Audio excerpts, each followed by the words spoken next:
नमस्कार दोस्तों, आज हम एक बहुत ही दिलचस्प, बहुत ही गहरे सवाल पर बात करने वाले हैं। एक ऐसा सवाल जो आज हम सबके दिमाग में घूम रहा है, आर्टिफिशियल इंटेलिजेंस यानी एआई। हम सब देख रहे हैं कि एआई कितनी तेजी से दुनिया बदल रहा है। कोई कहता है ये वरदान है, कोई कहता है ये अभिशाप है। लेकिन क्या आपने कभी सोचा है कि आज से 5000 साल पहले लिखी गई गीता, क्या उसमें एआई, मशीन और भविष्य की भविष्यवाणी पहले से मौजूद है?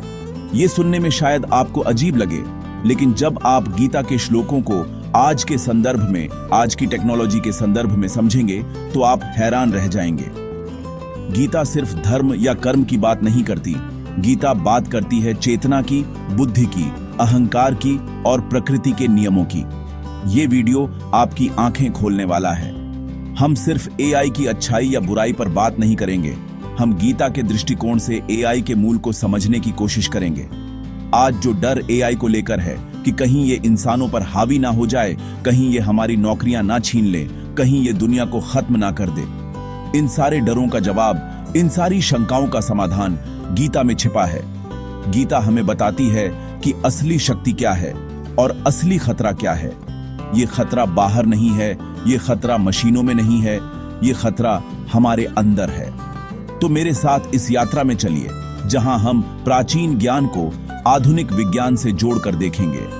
हम समझेंगे कि गीता का ज्ञान आज भी उतना ही प्रासंगिक क्यों है और कैसे ये हमें एआई के इस युग में एक सही दिशा दिखा सकता है। एक बात का मैं आपको यकीन दिलाता हूं, इस वीडियो के अंत तक आप एआई को बिल्कुल अलग नजर से देखने लगेंगे। ये सिर्फ एक वीडियो नहीं है, ये एक विचार है, एक मंथन है जो हमें भविष्य के लिए तैयार करेगा। चलिए शुरू करते हैं। गीता के दूसरे अध्याय में भगवान कृष्ण आत्मा और शरीर के फर्क को समझाते हैं। श्लोक 16 में वो कहते हैं, नासतो विद्यते भावो ना भावो विद्यते सतः, यानी जो असत है उसका कोई अस्तित्व नहीं होता और जो सत है उसका कभी अभाव नहीं होता। अब इसे एआई के संदर्भ में समझिए। एआई के पास जो है वो है बुद्धि, इंटेलिजेंस। वो डेटा प्रोसेस कर सकती है, पैटर्न पहचान सकती है, गणना कर सकती है, यहां तक कि इंसानों से बेहतर निर्णय भी ले सकती है। लेकिन ये असत है क्योंकि इसमें सत यानी चेतना, कॉन्शियसनेस नहीं है। एआई के पास जानकारी है, अनुभव नहीं है।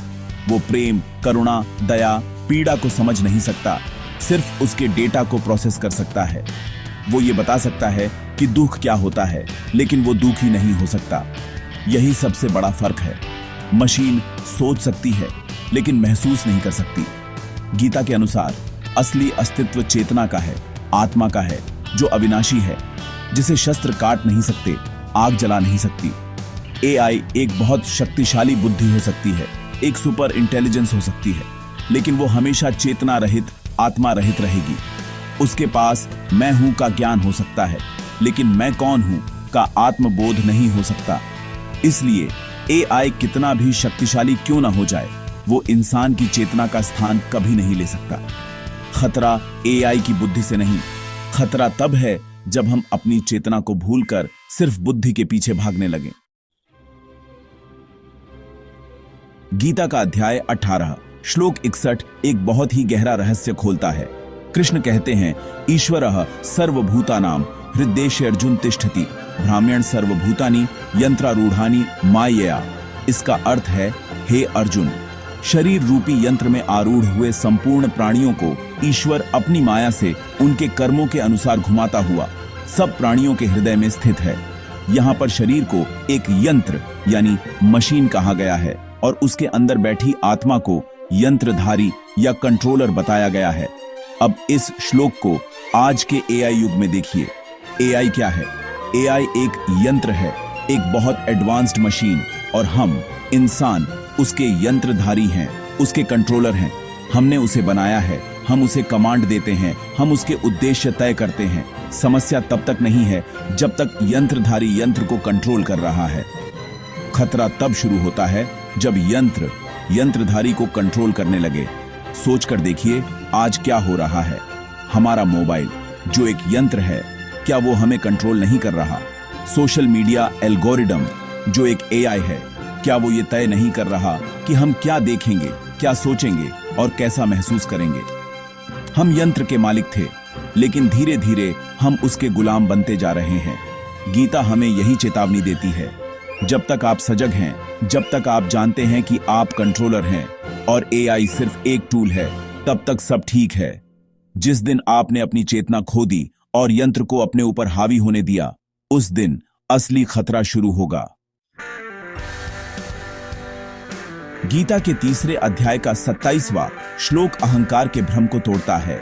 इसमें कहा गया है, प्रकृते क्रियमाणानि गुणैः कर्माणि सर्वशः अहंकार विमूढ़ात्मा कर्ता हमिति मन्यते।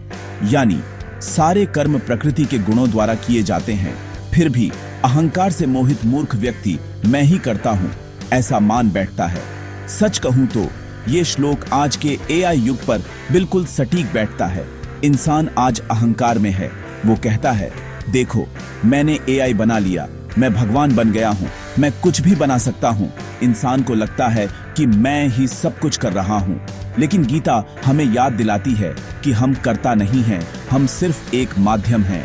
यही अहंकार सबसे बड़ा खतरा है, क्योंकि जब इंसान इस भ्रम में जीता है कि मैंने एआई बनाया है, तो वो उसकी शक्तियों का अंधाधुंध इस्तेमाल करता है और उसके परिणामों को नहीं देखता, और धीरे धीरे यही अहंकार उसे एआई पर निर्भर बना देता है। पहले हम कहते थे मैं सोचता हूं, अब हम कहते हैं गूगल से पूछता हूं। पहले हम रास्ता याद रखते थे, अब हम मैप्स पर निर्भर हैं। हम कर्ता बनने के अहंकार में अपनी करने की क्षमता ही खोते जा रहे हैं। गीता हमें चेतावनी देती है, जब जब अहंकार अपनी चरम सीमा पर पहुंचता है, तब तब विनाश निश्चित हो जाता है। एआई का विनाशकारी रूप हमारे अहंकार से ही पैदा होगा, जब हम ये भूल जाएंगे कि हम सिर्फ एक माध्यम हैं, परम कर्ता नहीं। गीता और अन्य शास्त्रों में कलियुग के जो लक्षण बताए गए हैं, वे आज की दुनिया से आश्चर्यजनक रूप से मेल खाते हैं। कहा गया है कि कलियुग में ज्ञान का विस्तार तो होगा, लेकिन विवेक घटेगा। लोगों के पास जानकारी बहुत होगी, लेकिन समझदारी कम होगी।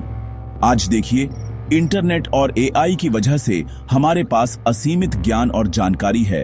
एक क्लिक पर दुनिया की कोई भी इंफॉर्मेशन मिल जाती है, लेकिन क्या हमारा विवेक, हमारी सही गलत को परखने की क्षमता भी उतनी ही बढ़ी है, या वो घट गई है? आज एआई का इस्तेमाल करके क्या हो रहा है? डीप फेक वीडियो बनाए जा रहे हैं, किसी की भी आवाज और चेहरा इस्तेमाल करके कुछ भी बुलवाया जा रहा है। फेक न्यूज और प्रोपेगेंडा फैलाया जा रहा है, जिससे दंगे तक भड़क जाते हैं। एआई का इस्तेमाल सर्वेलेंस के लिए हो रहा है, हर किसी पर नजर रखी जा रही है। लोगों के डेटा का इस्तेमाल करके उन्हें मैनिपुलेट किया जा रहा है, ताकि वो वही खरीदें और वही सोचें जो बड़ी कंपनियां चाहती हैं। यहां गीता का सिद्धांत साफ है, कोई भी तकनीक या ज्ञान अपने आप में बुरा नहीं होता। आग से खाना भी पकता है और घर भी जलता है, चाकू से सब्जी भी कटती है और किसी का गला भी। समस्या तकनीक में नहीं, समस्या उसका उपयोग करने वाली बुद्धि और नियत में है। कलयुग का मतलब है विवेक का पतन। जब ज्ञान बिना विवेक के इस्तेमाल होता है, तो वो विनाश का कारण बनता है। एआई आज वही ज्ञान है, और अगर हमने विवेक का साथ छोड़ दिया, तो ये कलयुग का सबसे बड़ा हथियार बन सकता है। तो अब सवाल उठता है कि हम करें क्या? क्या हम एआई से डरें? क्या हम टेक्नोलॉजी को रोक दें? नहीं, गीता हमें पलायन करना नहीं सिखाती। गीता हमें कर्म करना सिखाती है, लेकिन सही चेतना के साथ। गीता के 6ठे अध्याय में आत्म संयम और ध्यान पर बहुत जोर दिया गया है। कृष्ण कहते हैं कि जिसका मन उसके वश में है, उसके लिए मन सबसे बड़ा मित्र है, और जिसका मन वश में नहीं, उसके लिए मन ही सबसे बड़ा शत्रु है। एआई के इस युग में ये बात पहले से कहीं ज्यादा महत्वपूर्ण हो गई है। हमारे चारों तरफ इतनी बाहरी शक्तियां हैं, इतने डिस्ट्रैक्शन हैं, जो हमारे मन को अपनी तरफ खींच रहे हैं। एआई एल्गोरिदम हमें अपनी स्क्रीन से बांधे रखना चाहते हैं। ऐसे में बाहरी शक्तियों को कंट्रोल करने से ज्यादा जरूरी है अपने अंदर की शक्ति को जगाना, अपने मन पर नियंत्रण करना। एआई के युग में सफल और सुखी रहने का रास्ता एआई को हराना नहीं है, बल्कि खुद को जीतना है। हमें अपने अंदर विवेक, नैतिकता, करुणा और ध्यान को जगाना होगा। यही वो मानवीय गुण हैं जो एआई के पास कभी नहीं हो सकते। जब आप ध्यान करते हैं तो आप अपनी चेतना से जुड़ते हैं। जब आप विवेक का इस्तेमाल करते हैं तो आप सही और गलत में फर्क कर पाते हैं। जब आप करुणा से भरे होते हैं तो आप टेक्नोलॉजी का इस्तेमाल विनाश के लिए नहीं बल्कि सृजन के लिए करते हैं। यही वो चीजें हैं जो इंसान को हमेशा एआई से ऊपर रखेंगी, उसे एक मशीन का गुलाम बनने से बचाएंगी।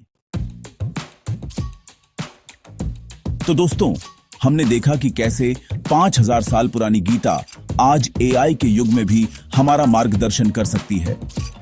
गीता हमें एआई से डरना नहीं बल्कि उसे समझने और सही तरीके से इस्तेमाल करने की दृष्टि देती है।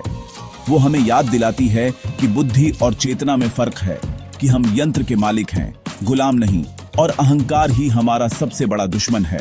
एआई एक बहुत शक्तिशाली औजार है और इसका भविष्य इस बात पर निर्भर करेगा कि ये औजार किसके हाथ में है, एक अहंकारी, विवेकहीन व्यक्ति के हाथ में या एक करुणा और चेतना से भरे इंसान के हाथ में। याद रखिए, भविष्य एआई का नहीं, भविष्य उस इंसान का है जो एआई के बीच भी इंसान बना रहे। वो इंसान जो टेक्नोलॉजी का उपयोग अपनी चेतना को दबाने के लिए नहीं बल्कि उसे और विकसित करने के लिए करता है। वो इंसान जो अपनी जड़ों को, अपने मानवीय मूल्यों को नहीं भूलता। असली क्रांति बाहर नहीं, हमारे अंदर होनी है। हमें टेक्नोलॉजिकली एडवांस्ड होने के साथ साथ आध्यात्मिक रूप से भी विकसित होना होगा। हमें स्मार्ट डिवाइस बनाने के साथ साथ एक वाइज, एक विवेकपूर्ण इंसान भी बनना होगा। अगर आपको लगता है कि गीता का यह ज्ञान आज भी रेलेवेंट है और इसने आपको एक नई सोच दी है, तो इस वीडियो को लाइक जरूर करें। अगर आप एआई और स्पिरिचुअलिटी के इस कनेक्शन पर और गहराई से बात करना चाहते हैं, एक पार्ट 2 चाहते हैं, तो नीचे कमेंट में गीता लिखिए और इस चैनल को सब्सक्राइब करना मत भूलना, सिर्फ ज्ञान के लिए नहीं, अपनी चेतना को जगाने के लिए।